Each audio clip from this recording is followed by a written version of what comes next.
बिस्मिल्लाहिर्रहमानिर्रहीम।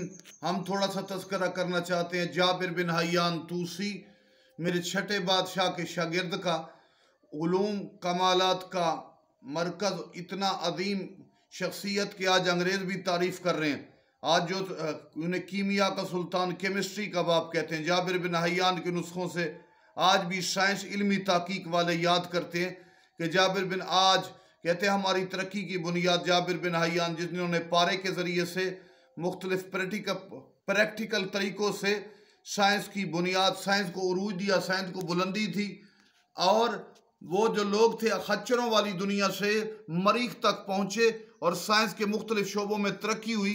जाबिर बिन हय्यान का किरदार है। जब जाबिर बिन हय्यान का यह मकाम है, खुदा जाने सिखाने वाले उस्ताद जाफ़र सादिक के कमालात की बुलंदी का क्या आलम होगा कि चार फ़िक़ा के आइमा और बाकी दुनिया भी कहते हैं कि जाफ़र सादिक जैसा ना अदीम आँख, किसी आँख ने जाफ़र सादिक जैसा शख्स को देखा, न किसी ज़बान ने सुना।